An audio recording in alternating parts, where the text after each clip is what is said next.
Twin bells.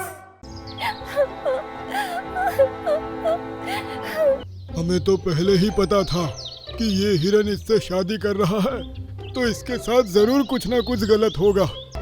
हाँ, ये मिनकी जिससे भी शादी करती है, इसके पति के साथ अगले दिन कुछ ना कुछ जरूर हो जाता है। आप लोग क्यों इसके साथ हुए हादसे का इल्जाम मुझ पर लगा रहे हैं? तो और किस पर लगाए? ये तीसरा हिरन है जिसकी तुमसे शादी हुई है और ये अपाहिज हो गया। मनहूस हिरनी की शादी। ब्लू वर्ल्ड जंगल में एक हिरनी और हिरन का जोड़ा रहता था। उनकी जिंदगी बहुत अच्छी चल रही थी और एक दिन उनकी खुशियां दोगुनी हो गईं जब हिरनी ने एक बच्चे को जन्म दिया।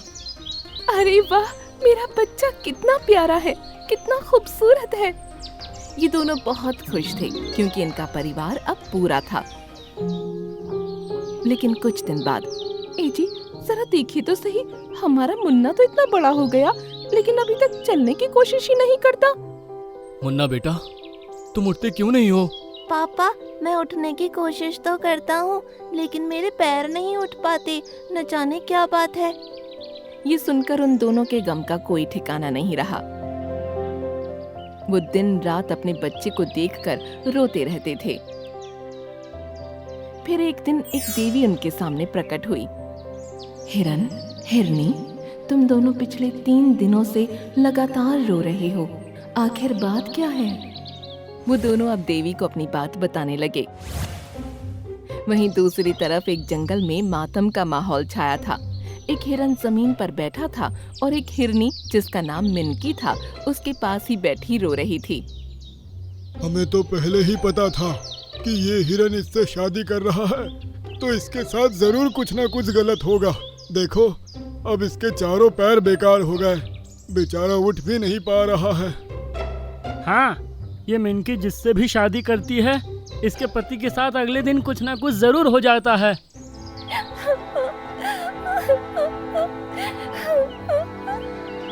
इसी तरह से हर जानवर के मुंह से अपने बारे में कुछ न कुछ सुनकर मिनकी हिरनी परेशान हो गई थी। उसकी आंखों से आंसू लगातार बह रहे थे। आप लोग क्यों इसके साथ हुए हादसे का इल्जाम मुझ पर लगा रहे हैं? तो और किस पर लगाए? ये तीसरा हिरन है जिसकी तुमसे शादी हुई है और ये अपाहिज हो गया। ठीक है, ऐसा तीसरी बार हुआ है, इसलिए मैं इसे झुठला भी नहीं सकती। कहिए आप लोग मुझे क्या सजा देना चाहेंगे? जंगल की भलाई की बस इसी में है कि तुम इस जंगल को छोड़कर चली जाओ।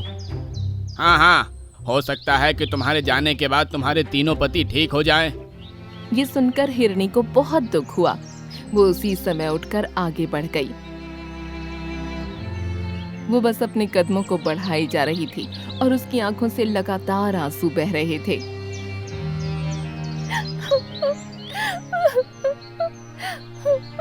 अरे हिरनी बहन, कहाँ जा रही हो? तुम तो बहुत दुखी लगती हो। अगर आपको ये कहानी पसंद आ रही है तो इसे लाइक, शेयर और कमेंट जरूर करें। साथ ही हमारे YouTube चैनल टून बेल्स को सब्सक्राइब करना ना भूलें। हाँ, मैं बहुत दुखी हूँ।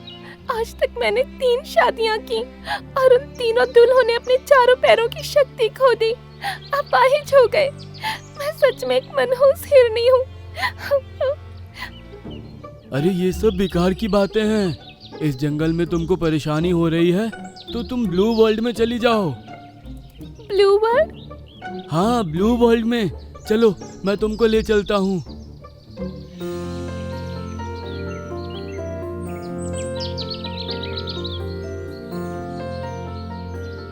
बघीरा मिनकी हिरनी को साथ लिए ब्लू वर्ल्ड पहुंचा। हिरनी को जंगल में आता देख सब जानवर हैरान थे। अरे, ये तो कोई नई हिरनी दिख रही है। हाँ, इसका नाम मिनकी हिरनी है। बघीरा उसको लेकर हिरनी माँ की गुफा पर पहुंचा, जहाँ हिरनी माँ अपने बच्चे के पास बैठी थी, जो कि अभी भी जमीन पर बैठा हुआ था। अरे, तुम कौन हो बेटी?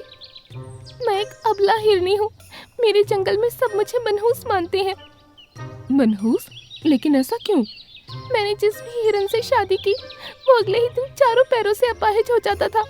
इसी को देखकर जंगल में मुझे मनहूस समझ लिया गया और मुझे भी यही लगता है। ये सुनकर हिरनी माँ के चेहरे पर खुशी छलक आई। अरे, ऐसी खबर सुनकर भला आपको क्यों खुशी हो रही है? तुम ही हो मेरी बच्ची जो मेरे बेटे की दुल्हन बनोगी। ये आप क्या कह रही हैं?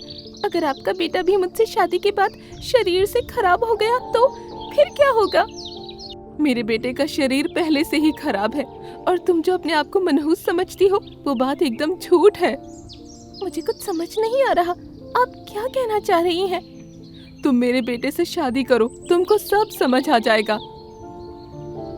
तभी जंगल के जानवर इकट्ठा हो गए और उन्होंने हिरनी और हिरन की शादी करवा दी। बेटा, जरा उठने की कोशिश करो। जी माँ, मैं करता हूँ। अब हिरनी माँ के बेटे ने जैसे ही उठने की कोशिश की तो वो अपने पैरों पर आ गया और ये देखकर मिनकी हिरनी हैरान रह गई। बाकी सभी जानवर खुशी से उछल पड़े। ये मैं क्या देख रही हूँ? मुझे अपनी आंखों पर यकीन ही नहीं हो रहा। बेटी, अब मैं तुमको सब कुछ समझाती हूँ। जब मेरा बच्चा पैदा हुआ था तो उसके चारों पैर काम नहीं कर रहे थे। मैं बहुत ही उदास थी। फिर एक दिन एक देवी प्रकट हुई। देवी माँ, मैं बहुत बड़ी मुसीबत में हूँ। मेरे बच्चे के चारों पैर काम नहीं करते। ये गम मुझे खाए जा रहा है। फिक्र मत करो हिरनी माँ, एक ऐसी हिरनी तुम्हारे जंगल में आएगी जिससे शादी करने के बाद तुम्हारा बच्चा एकदम ठीक हो जाएगा। उस हिरनी को लगता होगा कि वो मनहूस है, लेकिन तुम्हारे बेटे से शादी करने के बाद उसकी ये गलतफहमी भी ठीक हो जाएगी। ये सुनकर मिनकी हिरनी बहुत खुश हुई, लेकिन तभी उसे कुछ याद आया। लेकिन अगर मैं मनहूस नहीं हूँ तो पिछले जंगल में मेरी शादी जिससे भी हुई वो हिरन अपने चारों पैरों से अपाहिज कैसे हो गया? ऐसा इसलिए हुआ क्योंकि तुम्हारी शादी मेरे बेटे से होनी थी और अब तुम मेरे साथ उस जंगल में चलो, वो सब भी ठीक हो जाएंगे। तभी हिरनी माँ और मिनकी हिरनी अपने पति के साथ वापस पुराने जंगल में पहुँचे। हिरनी के तीनों पति जमीन पर बैठे थे और कई जानवर उनके पास खड़े थे। आ गई मनहूस फिर से? अब किसको खराब करने आई है? ये मेरी पत्नी है। इसके बारे में कुछ भी कहने से पहले सोच समझ लो। अगर ये तुम्हारी पत्नी है तो तुम अभी तक ठीक कैसे हो? सब चुप हो जाओ तुम लोग और खुद देखो कि मेरी बहू कोई मनहूस नहीं है। मिनकी बेटा, इन तीनों हिरनों के गले पर अपनी पूंछ को टच करो। ये सुनकर मिनकी हिरनी ने ऐसा ही किया और उसकी पूंछ टच होते ही वो तीनों हिरन ठीक हो गए और अपने पैरों पर आ गए। अरे, ये कैसा चमत्कार! हमें माफ कर दो मिनकी हिरनी, हमने तुमको मनहूस समझा। अब मैं चलती हूँ। मिनकी हिरनी ने सबसे विदा ली और अपने पति और सास के साथ अपनी ससुराल चली गई। उसके बाद वो पूरे मान सम्मान के साथ वहाँ रहने लगी। सुनो हाथी, मेरा दोस्त लंबू शिकारी के जाल में फंस गया है। जल्दी से मेरे साथ चलकर उसको जाल से निकालो। अब बस भी करो छोटू। एक जंगल में दो हिरन छोटू और लंबू रहा करते थे।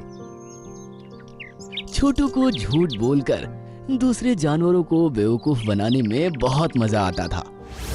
एक दिन शाम के वक्त जब सभी जानवर जंगल में टहल रहे थे तो छोटू सामने से चिल्लाता हुआ आया। भागो भागो, वरना मारे जाओगे। उसकी बात सुनकर सभी जानवरों का उस पर ध्यान गया तो वो उसको देखने लगे।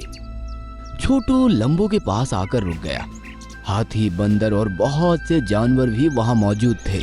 क्या हुआ छोटू, तुम इतने डरे हुए क्यों लग रहे हो? ज्यादा बात करने का वक्त नहीं है। मैंने एक शिकारी को हाथ में बंदूक लिए इस तरफ आते देखा है। अगर तुम लोगों को अपनी जान प्यारी है तो अभी यहाँ से भाग चलो। ये सुनकर सभी जानवर भयभीत हो गए और वहाँ से जंगल के अंदर ही भागने लगे।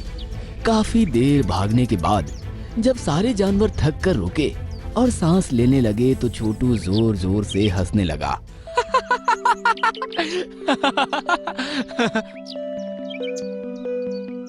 क्या हुआ छोटू, तुम इस तरह से क्यों हंस रहे हो? कैसे शिकारी के नाम से ही डर कर भाग रहे थे। मुझे इस बात पर हंसी आ रही है। सुनकर सारे जानवर एक दूसरे को देखने लगे और फिर लंबू बोला, तो इसमें हंसने वाली क्या बात है? शिकारी से तो हम सभी जानवर डरते हैं। उसकी एक गोली से हम में से कोई भी कभी भी मारा जा सकता है। क्या तुम उससे डर कर नहीं भाग रहे थे? मैं डरूंगा तो तब ना, जब कोई शिकारी असल में आएगा। सुनकर सभी जानवरों को गुस्सा आ गया और लंबू बोला, क्या मतलब है तुम्हारा? तुमने तो कहा था कि शिकारी आ रहा है, अपनी जान बचाकर भागो। मैंने तो बस ऐसे ही मजाक में बोल दिया था और मुझे इस बात पर अभी भी हंसी आ रही है कि तुम लोग कैसे डरकर भाग रहे थे। कहकर छोटू जोर जोर से हंसने लगा और बाकी सभी जानवरों को उसकी यह बात बहुत बुरी लगी।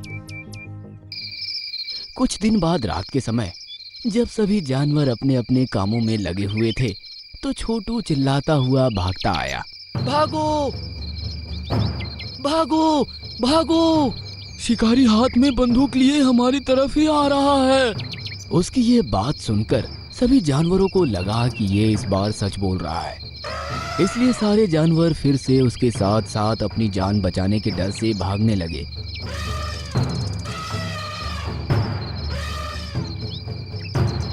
और काफी देर बाद जब सब थक कर चूर हो गए तो रुककर सांस लेने लगे। हिरन को हंसता हुआ देखकर सब हैरान रह गए और हाथी बोला, क्या हुआ तुमको? इस तरह किस बात पर हंस रहे हो? मैंने इस बार भी मजाक किया था। असल में इस बार भी कोई शिकारी नहीं आया। मैं तो बस तुम सबको बेवकूफ बना रहा था। तुम्हारी इस झूठ बोलने की आदत की वजह से एक दिन तुम पर कोई भरोसा नहीं करेगा, लंबू ने कहा और फिर सभी जानवर अपने अपने रास्ते को हो लिए। अगले दिन छोटू जंगल की सरहद पर टहल रहा था। तभी उसको नजर आता है कि एक शिकारी कंधे पर एक जाल डाले जंगल की तरफ ही आ रहा है। छोटू तेजी से भागता हुआ जंगल के अंदर जानवरों के पास पहुंचा। भागो भागो, जंगल में शिकारी आ रहा है, अपनी जान बचानी है तो भागो। सुनकर किसी को भी उसकी बात पर भरोसा नहीं हुआ और हाथी बोला, तुम ऐसा बोलकर हमें पहले भी बेवकूफ बना चुके हो। इस बार तुम्हारी शरारत नहीं चलेगी। लेकिन इस बार मैं झूठ नहीं बोल रहा, उसके पास जाल भी है। सुनकर सभी जानवर उसकी बात को झूठ समझकर वहां से चले गए। लंबू वहीं रुका रहा और बोला, चलो थोड़ा टहल लेते हैं। वैसे भी आज तुमको बुरा लग रहा होगा कि तुम्हारी बात सुनकर कोई भी इधर उधर नहीं भागा। कहकर लंबू हंसने लगा और फिर वो दोनों जंगल में टहलने लगे। थोड़ी देर बाद दोनों ऐसी जगह पहुंचे जहां चांद की रोशनी ना होने की वजह से अंधेरा ज्यादा था। वहां शिकारी ने अपना जाल बिछाया हुआ था। गलती से लंबू का पैर उसमें फंस गया और वो उसको छुड़ाने के लिए छटपटाने लगा। छोटू ने देखा कि लंबू फंस चुका है तो वो उसको छुड़ाने की कोशिश करने लगा, लेकिन लंबू उस जाल में पूरी तरह फंस गया था और अब वो ठीक से हिलने डुलने लायक भी नहीं रहा। छोटू, इस जाल से मुझे निकालना तुम्हारे बस की बात नहीं है। जल्दी से जाकर किसी जानवर की मदद लो, वरना शिकारी आया तो मुझे अपने साथ ले जाएगा। सुनकर छोटू डर गया और बोला, तुम फिक्र मत करो लंबू, मैं अभी किसी को बुला कर लाता हूँ। कहकर छोटू वहां से चला गया और मदद मांगने के लिए इधर उधर फिरने लगा। थोड़ी देर बाद उसको हाथी नजर आया। सुनो हाथी, मेरा दोस्त लंबू शिकारी के जाल में फंस गया है, जल्दी से मेरे साथ चलकर उसको जाल से निकालो। अब बस भी करो छोटू, तुम पहले भी इस तरह सबको बेवकूफ बना चुके हो। लेकिन आज मैं झूठ नहीं बोल रहा, मेरा यकीन करो। मुझे तुम पर भरोसा नहीं है, मैं इस बार बेवकूफ नहीं बनने वाला। कहकर हाथी वहां से चला गया। अब छोटू भागकर आगे निकला। तो उसने पेड़ पर बंदर को बैठे हुए देखा। बंदर भाई, जल्दी से मेरे साथ चलो। लंबू शिकारी के जाल में फंस गया है। अगर उसको नहीं निकाला गया तो शिकारी उसे अपने साथ ले जाएगा। छोटू भाई, पहले भी 2 बार तुम झूठ बोलकर हमें बेवकूफ बना चुके हो। अब तुम्हारी चाल नहीं चलने वाली। लेकिन मेरी बात तो सुनो। बंदर ने उसकी बात बीच में ही छोड़ दी और पेड़ों से कूदता हुआ वहां से चला गया। अब छोटू को अपनी गलती का अंदाजा हो चुका था। वह अपना मुंह लेकर अकेला ही लंबू की तरफ बढ़ने लगा। पहुंचते हुए उसे दिन निकल गया। जब वो वहां पहुंचा तो उसको अकेला देखकर लंबू हैरान रह गया। क्या हुआ छोटू? क्या तुम्हें कोई नहीं मिला? मैंने जिससे भी मदद के लिए कहा, सबने यही समझा कि मैं मजाक कर रहा हूँ। अगर मुझे झूठ बोलकर लोगों को बेवकूफ बनाने की आदत ना होती तो आज वो मुझ पर विश्वास करते। तभी छोटू की नजर पेड़ों पर उछलते कूदते हुए बंदर पर पड़ी और उसने लंबू से कहा, वो देखो बंदर, तुम मुझसे मदद के लिए कहो, कहीं वो चला ना जाए। सुनकर लंबू ने जोर जोर से आवाज करना शुरू कर दिया, जिसको देखकर बंदर की उस पर नजर पड़ी और वो पेड़ से नीचे आकर देखने लगा। बंदर ने देखा कि लंबू जाल में फंसा पड़ा है और छोटू उसके पास खड़ा हुआ है। अरे, मुझे तो लगा था कि हमेशा की तरह ये छोटू झूठ बोल रहा है, लेकिन तुम तो सच में फंसे हुए हो। कहकर बंदर जाल को काटने की कोशिश करने लगा, लेकिन वो जाल को टस से मस न कर सका। तुम लोग चिंता मत करो, मैं अभी हाथी को बुला कर लाता हूँ। इस जाल से वही तुमको आजाद कर सकता है। कहकर बंदर वहां से चला गया। काफी देर बाद जब वो वापस आया तो उसके साथ हाथी और बहुत से दूसरे जानवर भी वहां आ गए। ये देखकर छोटू और लंबू खुश हो गए। हाथी ने अपने मजबूत दांतों को जाल के अंदर डाला और ऊपर उठाया। जाल एक तरफ से हट गया और लंबू आधा जाल से निकल गया। लेकिन जब उसने दूसरी तरफ से शिकारी को आते देखा तो सारे जानवर वहां से भागने लगे। जब शिकारी ने लंबू को जाल में फंसा देखा तो वो खुश हो गया। अब छोटू, जो कि थोड़ी दूर पर खड़ा था, उसने जानबूझकर आवाज करना शुरू कर दिया और शिकारी की तरफ पीठ करके खड़ा हो गया। ये देखकर शिकारी ने सोचा कि एक तो फंसी चुका है, एक और हिरन मिल जाए तो मजा ही आ जाए। कहकर वो छोटू की तरफ धीरे धीरे बढ़ने लगा। अब ये देख हाथी दोबारा से लंबू के पास आया और उसने जाल की दूसरी तरफ भी अपने दांत फंसाए और ऊपर उठाकर उसको जाल से आजाद कर दिया। फिर लंबू आजाद होकर चिल्लाया, छोटू, शिकारी तुम्हारी तरफ बढ़ रहा है, अपने आप को बचाओ। ये सुनकर छोटू समझ गया कि लंबू आजाद हो चुका है और फिर वो भी जंगल में एक तरफ भाग निकला। शिकारी ने देखा कि हिरन जाल से निकल चुका है तो वह गुस्से से अपने बाल नोचते रह गया। छोटू भी जल्दी से घूमकर सबके पास पहुंचा और फिर सारे जानवर एक साथ जंगल की तरफ भागे और शिकारी की आंखों से ओझल हो गए। मैं वादा करता हूँ कि आज के बाद कभी किसी को झूठ बोलकर बेवकूफ नहीं बनाऊंगा। सुनकर सारे जानवर खुश हुए और अब छोटू को उसकी गलती का एहसास हो गया था।